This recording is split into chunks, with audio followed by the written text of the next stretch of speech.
tapping. Tap into your purpose. Tapping. Check it. They act as if we see, no hear, no speak, no evil. They act as if we see, no hear, no speak, no evil. We tapping into purpose.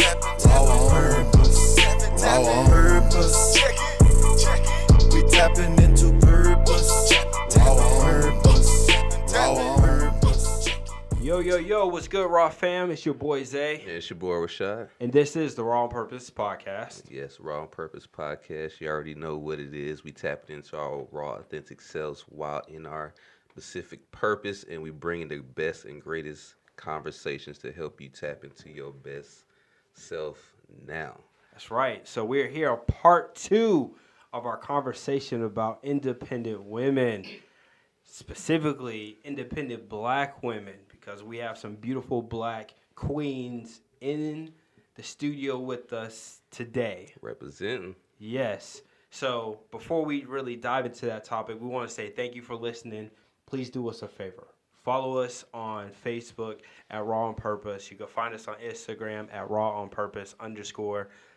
You please hit that subscribe button, leave a comment, leave a like, share our YouTube channel at Raw on Purpose Podcast, and then we're streaming on all podcasting platforms. Help me, Lord.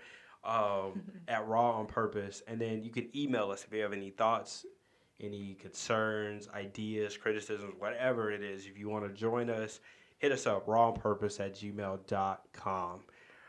All right, so we're going to recap real quick about part 1. I think we touched on one thing we touched on is the idea of an independent black woman. Yep. And how it's not necessarily a good connotation behind it, right? We talked about like that there's some mental health issues that kind of come along with that creates a imbalance in women and then in men. Yeah, trust issues. Big thing in our community. Yep. How that the whole independent woman has led to raising sons and daughters differently. That has created the men that the ladies now complain about. And then I think we ended on character, talking about submission, right? And then what role does character play in someone's worthiness to be submitted to? So I think that's all of it in a very quick 30-second nutshell. So go back and watch it still. Yes. So we have April and Sonja in studio with us. Ladies, say hello again to them. Hey, this is April. Hope you guys are doing well, feeling well. Yep. Hi, it's Sonja. Yep. So we hope you guys enjoy this conversation. So we're going to dive right back in. We're talking about from a biblical standpoint of understanding the roles, because we are in a series called Marriage and Family. We believe that marriage and family is the foundation to communities, foundations to the world, and the enemy is attacking, and I would just speak from the black community or the African American, melanated community, whatever you want to call it, because it's lived experience. You know what I'm saying? It's people that I'm connected to that we're around, so we're just speaking on our experience. But take things from a scriptural standpoint, and it said, we were talking about how it says, husbands, love your wives, and wives, submit to your husband. And even to give a background of that, and we touched on it, like for the ladies, it's when you submit, there's a level of trust that comes with it. It's a vulnerability that comes with it. And then for the men, the same thing. This is the thing that I think is forgotten. The same thing comes from the man side of it, is the love. Because for men, we are ego driven.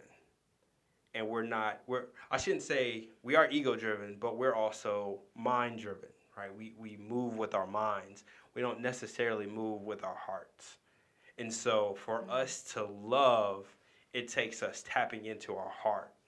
And so the same fear that when women hear submit, men feel the same way about love, right? That's why whenever it's like, when the man says, I love you, it's like, for us on the inside, we're like, oh my God, did I just say that? because love comes with a level of submission, right? Good to know. We don't talk about this, right? Because again, it goes back to it says, husbands, love your wife as Christ loved the church. And Christ loved the church so much that he submitted to death, right? So men have to submit to something. They have to submit to giving their life for that woman if we do it correctly. Yes. Like, if we do it correctly. And there's no, like, it doesn't say, well, if she submits, then you love. No, it says men love, wives submit. Or another word is respect, right? There's respect and, right? So, and look at the response, right? Respect. Right? And it's, and look, there's no if, right? Yikes. And again, and this is in the context of marriage. Yeah. Right? And then this is why we have to peel away this onion of why we don't love, why we don't respect one another. Because the reason why men disrespect women is they don't truly understand the concept of love. What does that mean? Love is literally laying down your life for the woman. Laying down, and then it says you become one flesh. You become one, right? He even says, like, as a man, you wouldn't beat up your own body, so why would you beat up and vice versa, right? So context we're coming from with this independent woman is, how is this the battle of independent woman and really getting into the interdependence, because that's a word that I feel is missing in this whole conversation, is interdependence, meaning we depend on each other equally. Right? Yeah. There's some emotional things, because if you think about it, when God created a woman, he took part of a man out of him and he fashioned a woman. So the things that are missing in men are in women, right? So we're so busy competing because, and it goes back to what you were saying in part one about because women needed men for survival. Now we don't, so now we're competing with each other financially. It's a competition. It's not a, hey, let me compliment what you're doing. It's let me beat you. Let me beat you because you beat us so bad, right? In terms of what society and what it looks like, right? But then we talk about those men that had the two families. Did the two families go without sometime, right? They may have come out. They may have missed out on having the whole hymn, but there are certain areas that they were provided for. And I'm not condoning that by any stretch of the imagination. I want to make sure I say that because, being married, I don't understand how a man has energy for another woman. In no way. I no don't, way, my boy. I can't do I it. don't get it. And now having a baby, like I'd be like, yo, how do you have time in the day? I mean, and I get it. I could also say from experiencing, having a first child, like there is a month in time. Typically moms don't care about the husband anymore when the baby comes. Psychology 101. Right? You will lose part of that relationship because now the mother can go to the child and doesn't always need to go to the husband for support. So. And then here's how that backfires. Because when the kid's out the house, the kid no longer gives the mom and now you're looking at the man. And when you neglect the man for so long, he either tunes out and he's just like, I'm here to make sure the kid's okay. And that's why you find a lot of marriages end after the children are out of the house. Yeah, but then you have to also ask yourself and understand this too, like most of the marriages that are built now are not built on the foundation in which they should have been built on to begin with. I agree. So and what is that? A lot of, it can be all, like for instance, and I'm just going to go ahead and jump out there and say it. Yes, We're be not free. going to like it, but, stop chasing the physical aspects of people and start chasing the things that actually help to build the foundation. Yeah, she got a big butt. Yeah, he looked fine and he got money, but or she pretty, or she does this, or he does that. People sometimes will look for just that one thing that they think make they'll chase that person for that one thing, and then they end up with that person for that one thing, and then because when you get married, like a pea turns into a watermelon, and you be like, oh, this is not the person I got to spend the rest of my life with. So then, of course, most people just, if they have kids, they just stay and exist in those marriages, and then by the time that reason that they're both dear is gone, everything just falls apart. Yep. Which I might get killed for this, but I think that's the best way to do it because the kids are more important. Wait. I know what you're talking about, but I'm gonna let you explain. Be more specific in staying in the marriage for the children. Okay. Because again, it is statistically proven that children do better in a two-parent household.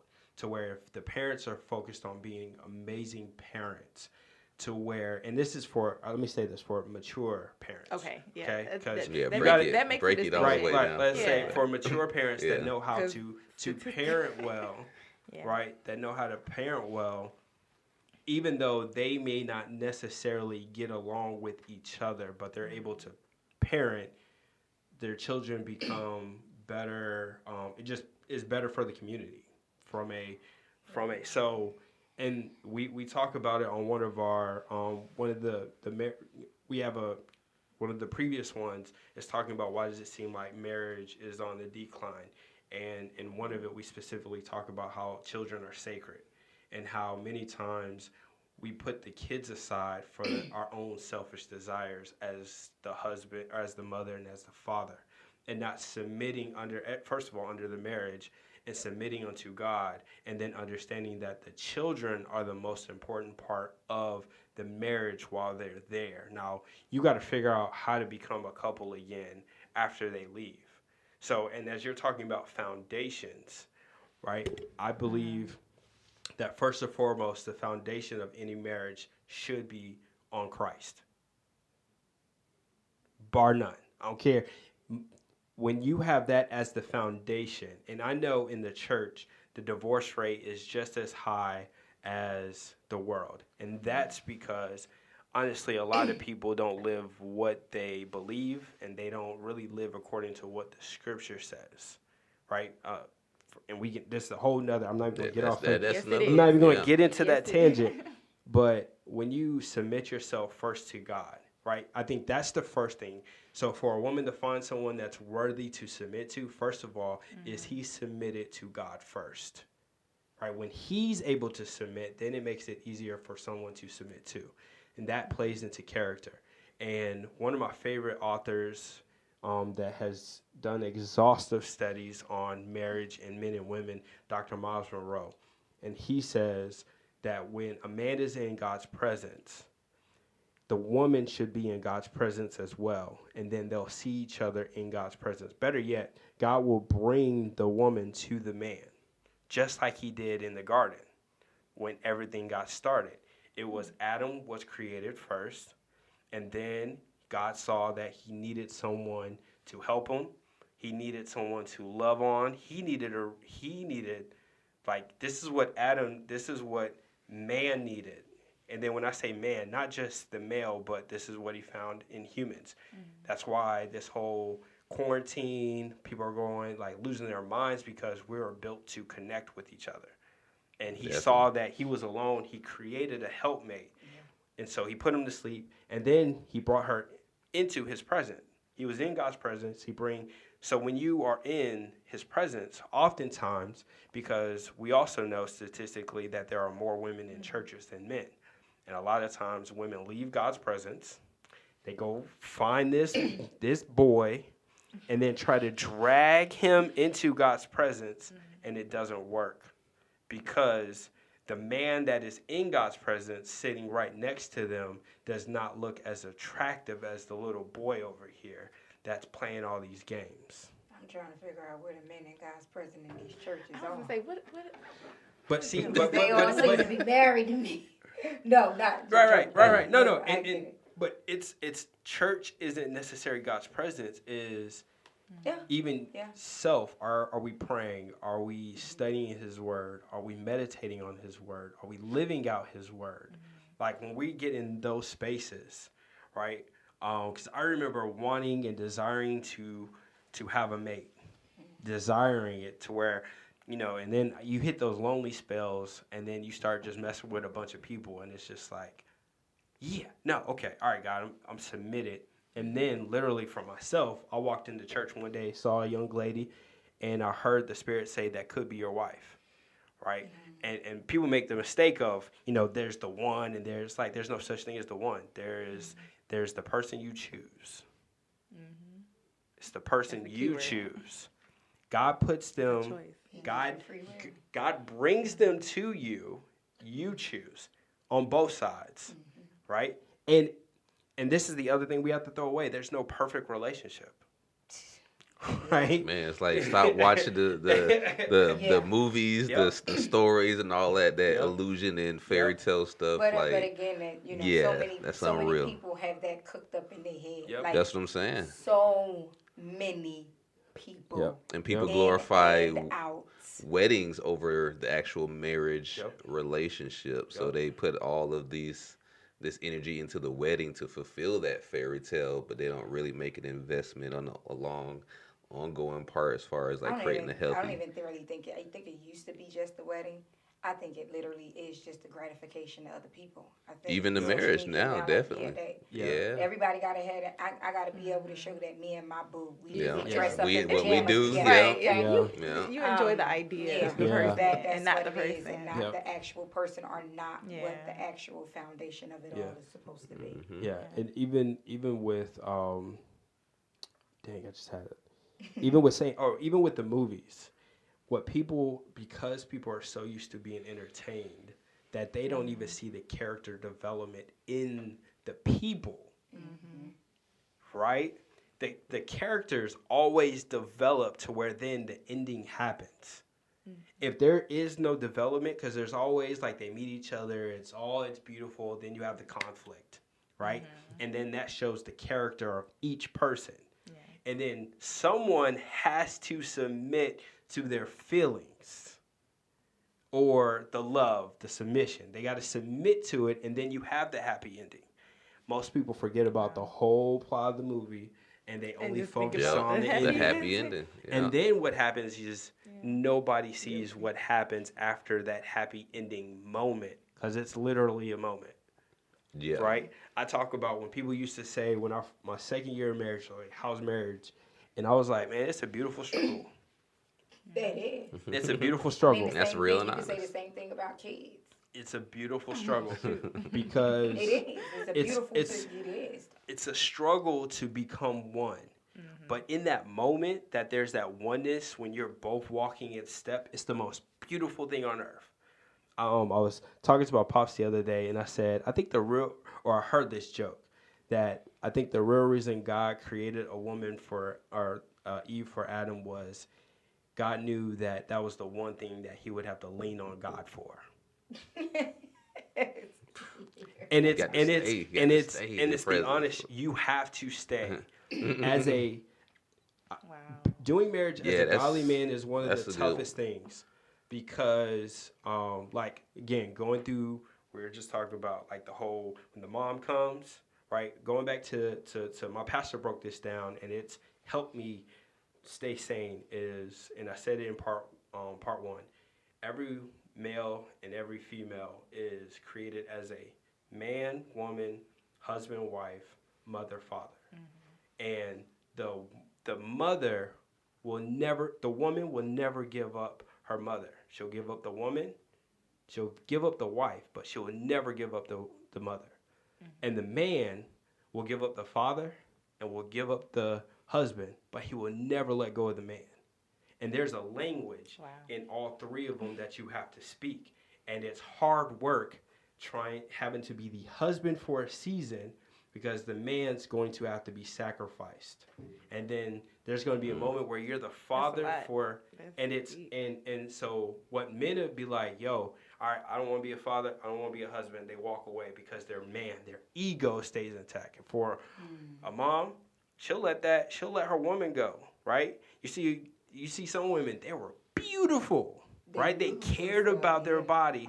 They have a child, and everything becomes about that child, to where their woman doesn't look good and the wife doesn't look good. And it's the whole balancing act of, right? And it's hard. Like, I got to a point to where I was close to being like, you know what, man, bump this, right? Because my man was suffering. And I was like, man, bump this. I can go disappear. Nobody knew where I am. I could change my number because I could take care of myself and be gone. But it went back to you got married and you gave your vows to your wife. But most importantly, you gave a commitment to God. Yeah, exactly. And it's that commitment to God that if you have a man that is that committed to God, he will be that much more committed to you and the child. To where I had to understand it was just a season, right? It was just a moment. And that's when the other families become created, is because the man didn't see that there's a season for, like, you're on the back. And the woman has to understand that this mother thing is for a season, but you gotta, right? We had this argument. I'll ask you this, right? As a mother, let's say when you find a man that's willing to submit to you and you get married, who comes first? Your husband or your children? Wait, Rashaya, I'm not about to answer this question. Ain't nobody got no time for this. No, I put that on Instagram. Yeah, I see. Me and my friends were like, so many times. So right now, I'm gonna tell you why it's about to be. First of all, it depends. It depends on the situation. Of course, and even if I was married to my kid's father and the situation came up, I would still say it depends upon the situation.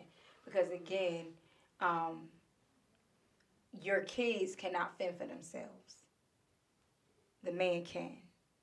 And so if we even go on the food thing, or if something is happening in the house, and the man is maybe abusive to the kids, you going to side with the man if he's abusive to the kids? So to me, it depends upon the situation.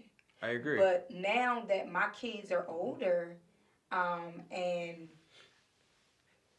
I'm dating other people, I kind of get to escape this a little bit, because my kids are. I was gonna say, that doesn't sound like a man. Growing, that sounds I don't really have to too much worry about that. But again, to me, it depends. Even when I was in my relationship for a long time with my kid's father, it really depends upon the situation. It does.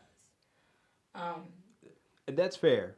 And I'm not saying we always, when this comes up, it's always the extreme, right? Like the kid is being abused, and I'm talking from seriously having to choose, or the whole, if the boat is sinking, who do you save? The spouse or the child, right?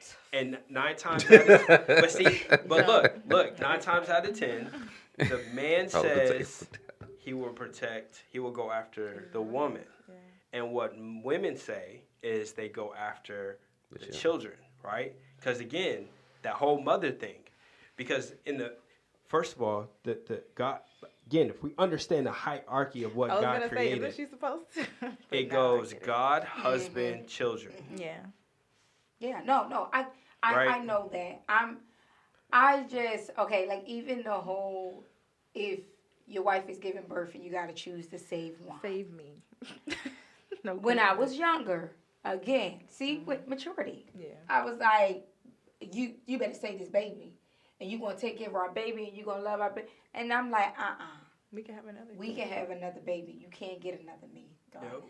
Right. There you go. So I know people be like, oh, but again, I'm also not you may think that may sound like I'm a selfish mother, but I am not. I let go a whole lot of my life to literally give my kids the best I could give them. So, but I mean, again, if that's the case, I get it. But if the boat was sinking, it depends on if he got on my nerves or not. Oh, good luck for you. Right. And even if you got on our nerves, we're still gonna jump in the water and bring you back. I definitely get what you're trying to say and how it explains and everything. It's just, I'm just so, these conversations, they just, Right? Well, and then here's, what the funny part is? Nobody ever says both. Right? Yeah. That's because people are making people choose. Yeah. Because somebody will say both and they'll be like, no, you can only choose Yeah, one. I wouldn't do that. I mean, if you can say both, say both. Yeah. Right? No, definitely. But first the man's going after the mom first and then hoping he can get to. But I think that's the key thing the mom is can help him save the child. That's a part of the key is like from the men and women, like, are we willing to choose each other first above all else? Right. And to be honest, I don't even, in this situation, like when we talk about relationships, I don't even think that it's has anything to do with the kids, because life outside the household is going to make y'all have to decide if y'all want to choose each other way more. It's outside of the household that is going to make you choose each other way more than inside. Absolutely. Definitely. And so that's really the question that a lot of people should be asking. And I'm gonna back up real quick, Zay, for a second. Side note, we're not gonna go deep. I do not believe in staying in the household for the kids. Okay. I did it. It did not work out. And I've seen people, I know adults, my mother being one. But question. I do have a question off of that comment. It did not turn out well for none of them. Were they married? Oh, yes. My grandparents were married. Another friend of mine, his parents was married. Another girlfriend of mine, her parents was married. They all went through a lot of emotional issues because of it. That makes me think. And I did, the one thing I did hear you say, though, was that if the parents are able to put their differences aside to raise the kids, but if they are able to do that, then they can still do that outside of the home, and the kids still get the same output. They don't get the same output because the houses are split. And so now one's competing with the other. Because one's going to be orderly, one's going to be disorderly. Okay? So now each side has to undo, opposed to, again, we said it off air, I'll say it again. The man creates the environment, the woman creates the atmosphere. Right? And this is talking, again, this is why the submission to God is so important in all of this whole conversation, even with independent women. Like, first, an independent woman needs to be submitted to God. It's that interdependence, right? That you're depending on God for everything. At the same time, you're able to function, or not God, because we're totally dependent on God. In a marriage, it's interdependence, right? You depend on each other for one thing, but you're dependent in other areas, right? If you're like you depend on each other. Let's say the man's the one that brings in the money, right? You're dependent on him, but he's dependent on you to make sure the house is in order, right? There's always that compliment, right? As we talked about earlier, you're complementing each other opposed to competing with each other, right? And then when we understand the concept of men understand love, women understand respect, we're able to flow. The reason why a lot of times there's those two conflicts is because both parties get into a place of self-centeredness. And there's the difference between being selfish and self-centered, right? Being selfish is like, my wife learned early on, when I come home, give me about 20 to 30, even an hour. I need that time selfishly so I can be present with you, because I have to detox from my day to be able to hear you. But if I don't have that time, you're talking to me, I'm not listening. So give me that moment. I need to be selfish with that moment so that I can be there for you. Self-centered is the spouse being like, no, I want that time. Like, nah, like, my world does not revolve around you. You are included in my life, right? But you're not my singular focus, because you are a part of my focus, right? I committed to you, but I have to have time with God. then I got to give you time, and then I have a job that I have to take care of, and then there's a part of me that needs to thrive in this as well. Because if I die, I'm not good for anybody else. Most importantly, if my relationship with God dies, I'm going to be a horrible husband for you. I'm going to be a terrible person on job, and I'm going to be a terrible person for myself. So all those things are important in this whole conversation. So if the mother and the father could understand that, and this is where the counseling comes in. We don't do, as a community, we don't do enough counseling. We don't do premarital counseling because honestly, the relationships wouldn't get started if you had honest premarital counselor. Like, you know what, man, y'all don't need to get married, right? But what I found is most people choose the wrong premarital counselor, and because they'll say, well, you're going to do what you want to do anyway, so I'm going to just sign off so you don't burn, which is a mistake. If we had more of those people saying, nah, y'all don't need to be married, this is not going to work, right? This is not going to work, and you, but okay, you break up, you guys, right? Again, it goes back to the foundation, Christ. Christ, they call him the chief cornerstone. When you build a house, they set the cornerstone first, and then they set the rest of the foundation. So if the man does not have Christ, or the marriage doesn't have Christ as the chief cornerstone of the marriage, because if you walk into a house, you know this from real estate, if the house has a crack in the foundation, it is now worthless. It's over. Can't nobody live there. They got to tear it down and they got to rebuild it. And that's why, and again, living according to what Scripture says, not what your pastor said, not what your first lady said. What does the Scripture say about? Because those are instructions.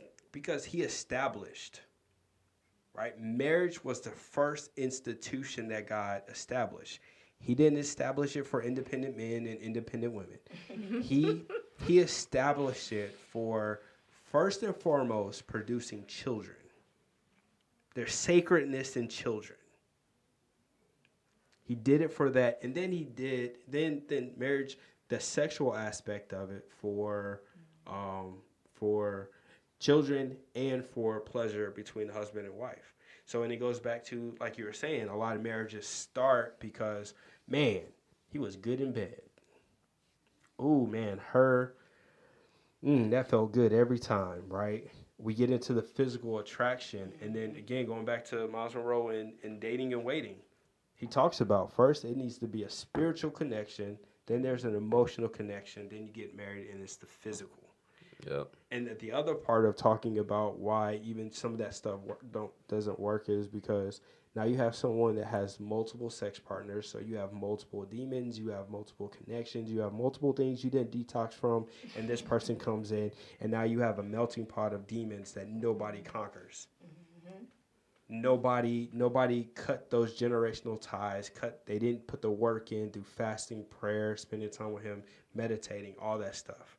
Right, and there's somebody that doesn't believe in God, and they be like, "Oh, that's hogwash." Okay, like you can't do something without the person that created it. It's like the car. When your car malfunctions, what do? Take it to the dealer, and the people working on your car, they understand the manual of the car, but the people that made the car, they know how it operates, so they can fix it the best. That's why we go to God for the same thing. I mean, I definitely get what you're saying about the family and the household, but in reality, it's not going to work. In reality, if it is to go like how you said, but the reality of modern day families, it just makes me think, like, what type of children would you be raising, or what are you showing them that marriage is if you're not necessarily happy? See, I agree with you. I understand. But I also believe that you could, like you said, if the house is split, but also a happy person could find another person, or they could split and have successful households or things of that sort. And the example that they're setting for the child is much better than the one of the parent who was resilient in something that wasn't necessarily for them. Can I shoot another idea? Yeah. If you want to be happy, don't get married. No facts. Marriage is. Well, I have marriage had- is You not know how they about say Ladies and happily gentlemen, married. strong, black, Happily. independent woman. No, because I was in a relationship for, No. from 17 to 30. And when I was in that relationship, I used to meet women, older women. Like, so I'm about, 25 at this time, 24, 25. And I'm working with older women, and they, like, right in their mid-40s, late 40s. And they would smile all the time. They would be so happy. And I'm just like, well, they gonna have it, like, why are they so happy? And then I became single for the first time in my life. And then I went through my walk with God first. That's how I ended up leaving my relationship, because I wanted that bad. And then I started to figure out who I was and what I wanted. And I got to a place to where only person I had to make wasn't me. It was everything. It's everything. You don't have to come home, and if he needs 30 minutes to himself, you ain't got to care if a man need 30 minutes, or you ain't got to be like, how was your day if you don't want to? And if you don't want to shave, you ain't got to shave. And if you don't want to get dressed and look pretty, you ain't got to do that. And you can lay in the bed and be happy. What are the benefits? What are the benefits? But you would say? let me talk. First of all, I'm sorry. I am not. First of all, God has God's my working husband on- out there. He's out there. First of all, we don't care about dressing up, right? All that stuff that y'all do are for other women, not for us. Yeah, no, and We don't fine. we don't even put that on you, because I tell my wife all the time, bro, I don't need all that, right? We don't. But I'm gonna tell you, you know what that is? What you talked about? Mhm. That's that woman. Exactly. That's us not losing that. Right. So, and even though it's But no. But I want to say, I'm speaking on the fact that you said I don't have to dress up and do all that. I don't have to do any. We don't care. Yeah. We don't care. But when we have to match, whenever the woman wants to, we'll do it. Yeah. Right? We No, don't I care. get it. Right? I get it. And that's what I'm saying. And it goes back to like, they're happy. Like you can put off happiness, right? It's easy to show and be like, and then really you're miserable because. But happy internal, yeah, your energy, like your you said, energy. is But different. but happiness is all self-induced, right? It Even in a marriage, like my wife said something to me. She was like, if so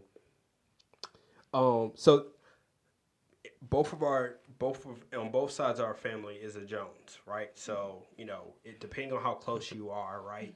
All that stuff. And she was like, man, I think I would die if we had to break. I was like, yo, like, no, I'm not worth you dying or killing. Like, no, like you got to be your own like you can't put all your happiness on me, because I'm going to fail you. And I told her this while we were dating. time. There are going to be moments where I'm going to fail you, and vice versa. So you have to, and that's the other thing. We have to create our own happiness, because your spouse, it's not their responsibility to make you happy. Well, no. And I They definitely add to agree your to Of that. course happiness. not. But In you would my- be miserable, Yeah, hopefully, in the house. One of the logics of life for me is never put all your balls in one court. Ever.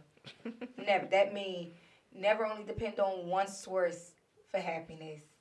The only thing I will put all my balls in one court when it comes to is my spirituality and my walk with God. Like, that's it. But other than that, when I think about life itself, I don't put all my money in one bank account.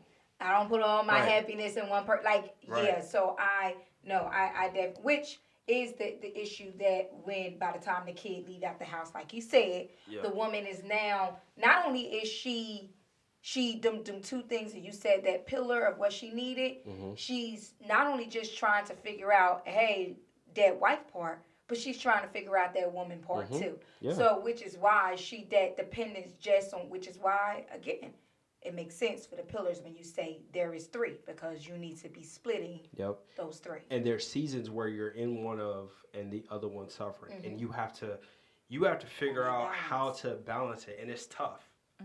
It's tough because there's a demand on, like, when I'm in, like, when men are in the workforce, we're men, we're not husbands or fathers, right? So you gotta compartmentalize that, and then when you come home, You're a husband first, and then you're a father. So you got to figure out how to give all that energy, and same with mothers. And then that's when the rift comes in these different marriages, is because people can't identify where they are, right? And it goes around like who's around you, right?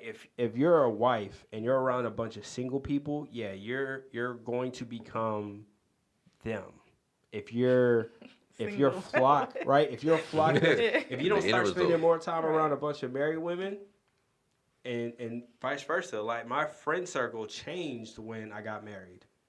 I think Rashad's one of my only single friends that I'm really tight with.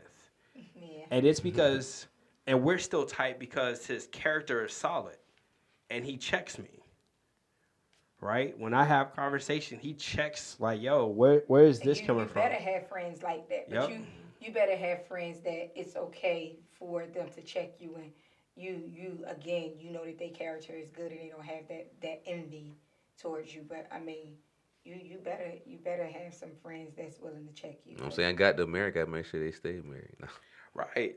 I mean, that's facts, though. But that's because you care for your friend and you want to see him happy. And that's all it is. I want to see him at his best self so he can do what he God has given him as far as responsibility of being a man of God, a husband, and a father, so he can be at his best. I don't want to see him stressed or, you know what I'm saying, off on his game or anything like that, because I know. Especially because the grass always look greener. Right. On the other side, when you on one, you be like, oh, that grass is a whole lot greener than mine. Wonder how. Ooh, and all that's missing is just you putting work in where you are. Yeah. So it's like, again, we lose sight. That's why I say, we say reality. Well, what God created is reality. We live outside of God's reality, and that's the problem. Is we live outside of His reality and His perfection, right? And that's why I say, like, and I have parents that they stay together for the kids, right? And I can see some stuff, but because of that, and it's also incumbent upon us as the children to go get the help we need as we develop, right? Because even in families that, like, they seem like they have it all together and they're married and they're loving, right? They still have conflict, they still have issues, right? And there's nothing that's perfect out here. But for even the sake of this conversation, because our focus again is marriage and family, helping people understand that first, get that foundation with God. God can smooth all the stuff over and be patient for the seasons to go, because there's always peaks and valleys. Your heartbeat, as my boy always says, your heartbeat has peaks and valleys. Once that junk is flatlined, that means you're dead. And you have to do check-ins. How am I doing? Like my pastor says, it goes back to, how am I doing as a man? How am I doing as a husband? And how am I doing as a father? Because even a man to a woman can be all three of those things. He can be the man for her, and he's the husband for her, and he's also the father for her. Because if you look at when a woman gets married, she never leaves from being under a father. Because that's a part of what a husband is, and father just simply means source, right? Yeah. Not just a financial source, but a relational source, a emotional source, a spiritual source, right? A physical source, right? That's so. And then for the man, the wife is the woman for him, the wife for him, and the mother, because there is a nurturing side that a man needs that only a mother can give, right? And that's the part of what a man needs from. So even if you have no children, you still have that motherly instinct, right? Mm-hmm. And for us men sometimes, and this is how we miss the conversations, because sometimes I'm like, yo, bro, you ain't my mom.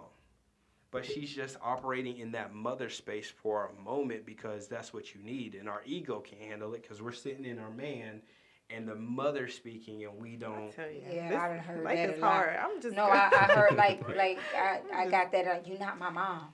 But then they turn around and be like, where is this at? I'm not your mom. Right. Remember? And Like- so, and vice versa, my And wife. so, like, and I've heard, like, Hilarious. even that, because if you're going to speak on the interdependence, like, even, understand that if she's in that mom mode and she's around the house doing clothes and, she's doing it for the kids and more than likely she's doing it for you, it's like that mothering part now also go ahead and overlaps with that part of her being a wife. Absolutely. And so, but I have heard that so many times in my past relationship where that is so funny you said that. Yeah. You're not my mother. Yeah, Like, and it's crazy. We don't understand this. Like when my pastor said this literally changed just my idea of marriage and helped me get the concept of it even more. Because we don't talk like that, right? And I have to give my Pastor Matthew L. Brown, his credit. So when he listens, I'm not saying the Lord gave me this.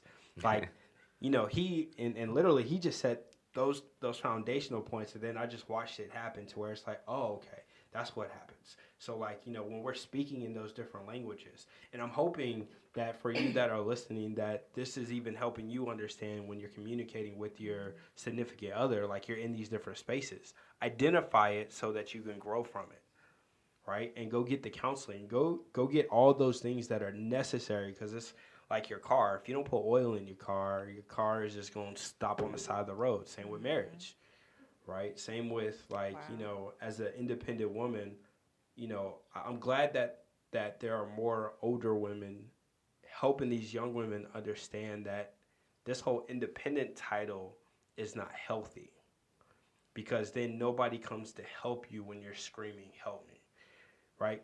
From the man side of it, when I've heard so many people say, well, black men need to protect black women. And it's like, well, when a black man tries to protect, you're ostracized for it. You're cussed out for it. Or you say, man, I can do it myself, right?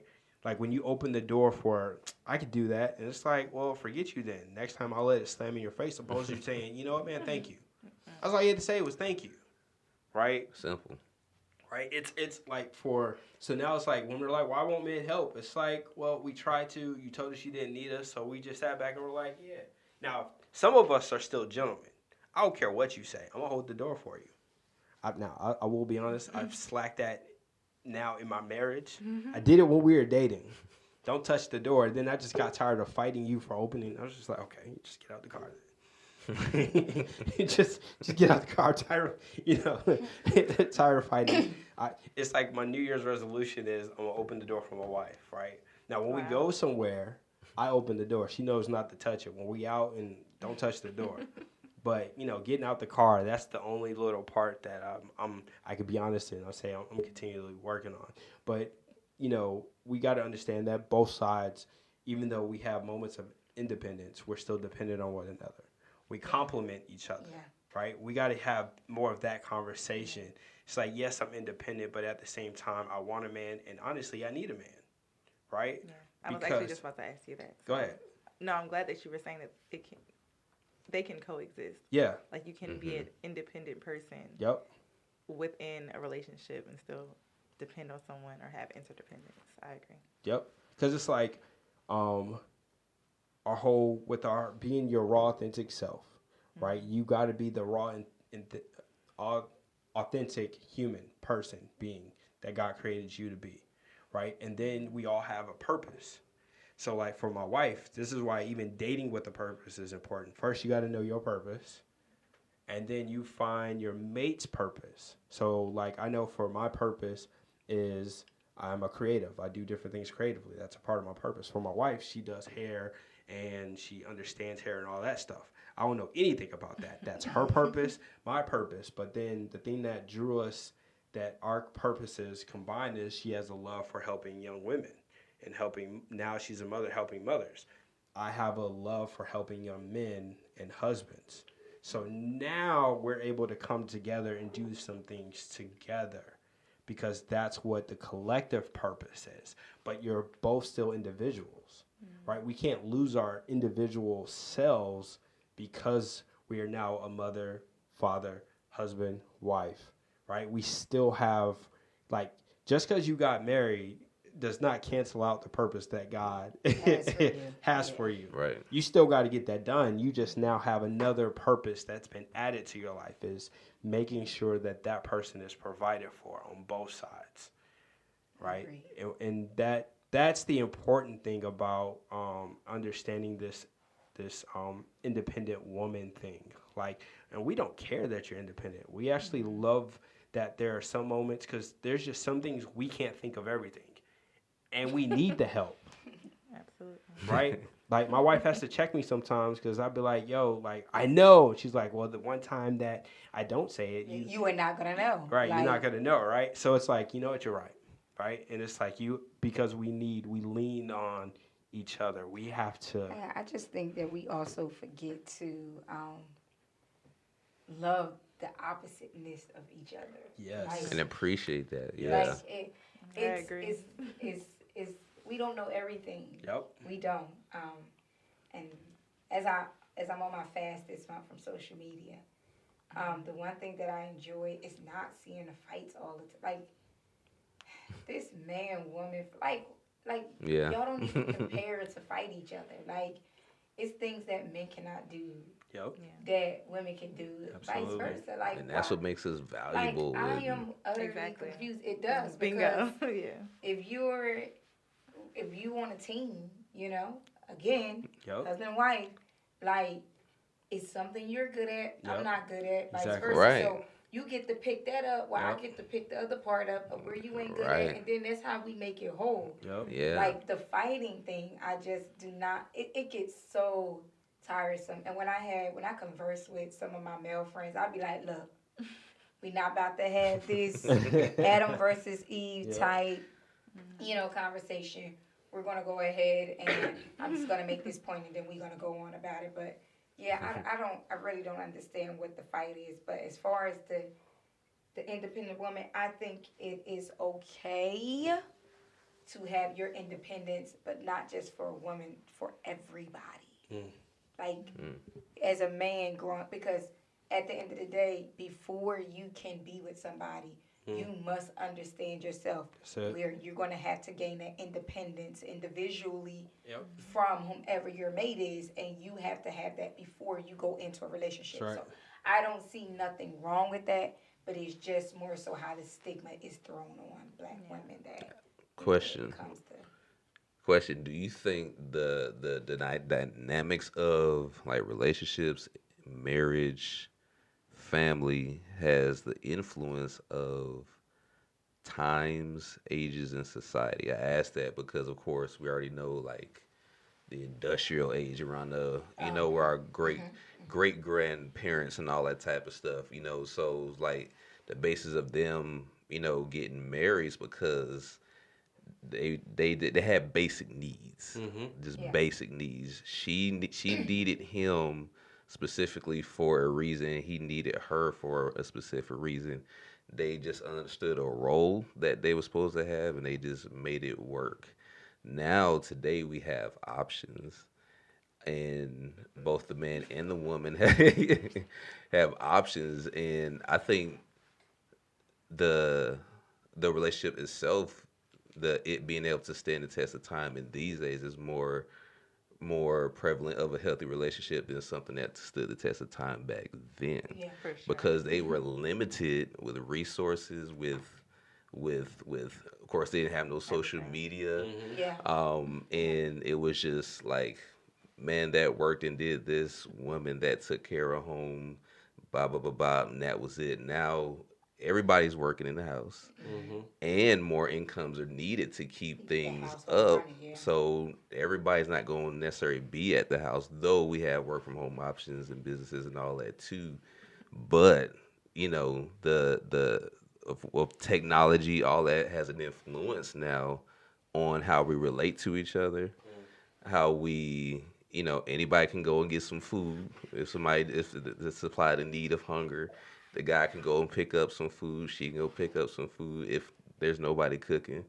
So like, and like me and April have had this conversation before. Like, of course, both parties in a marriage would need to know how to do some basic stuff just to make some things work. Not just a man like I'm the only one. When I come home, that did a bit of be on the table. My bathwater And we baby. had because I had that in okay, like when you leave your parents' house, right, before you find your mate, you grow up, and in all honesty, you have to learn how to find your independence. So you have to clean for yourself, you have to cook for yourself, you have to wash your own clothes, you got to work, so on and so forth. So, okay, when we get together, does all that just like stop? I feel like some people skip that stage. And I Some mean, people don't even they do. I met people I knew that was like 18 and didn't know how to wash clothes, but that's nor here nor there. But it was like, do you skip that? So I had one guy tell me like, all right, well, I'm gonna pay the mortgage, which is the bigger bill, and you pay the necessities and you cook. I said, hold up, you're not about to put that on me. Okay? The reason why you're not about to put that on me is because he's like, well, you cook now when you die. I said, first of all, my 14-year-old, she can cook me and her a whole meal. Okay? I've taught her to cook meat, starch, and veggies. So with that being said, why can't you cook? He was like, well, whenever I've been in a relationship, they cook. And I said, that's fine. That worked for you in that relationship, but this is something different. I said, if we're going to go off of how our grandparents lived completely, we're going to go off how they live completely. So I guess you're paying all these bills. Yeah. If I'm going to take care of the home, in a home, everything in the home, you need to take care of all the bills in a home. That's a whole different conversation. That's not just saying this in general. So when he said that, I said, well, you know what? And I tell everybody, money is easy. Okay? Giving money is easy. Exerting time is a little bit more challenging. So with that, I told him, well, all right, well, I'll just have somebody prep our meals. Why somebody got to prep them? I said, if our money accounts for that and we can do that, we should be able to do that. And he's like, but I just don't think. I said, you know what? I'll pay the mortgage or the rent. You pay all the bills and you cook.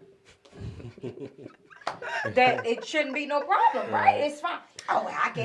Look. Right. We're going to either learn how to do it. Well, on the flip side, I asked another man the same question.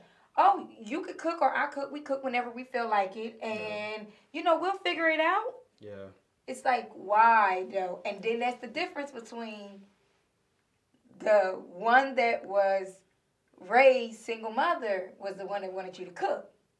The one that had both parents in the house was the one that we'll figure it out or we'll have somebody cook for us. Yep. There's definitely a difference in that. And we're going to make a bonus episode, guys. This conversation is so good, right? We have to, right? So if you want the bonus, you're going to have to tune in to that one. But we're going to cut real quick, come back. We're going to jump into the bonus one. So until next time, it's your boy Zay. And it's your boy Rashad. And this is the Raw on Purpose podcast. Tap back in with us. Tap into your purpose. Tapping. Check it. They act as if we see, no hear, no speak, no evil. They act as if we see, no hear, no speak, no evil. We tapping into purpose.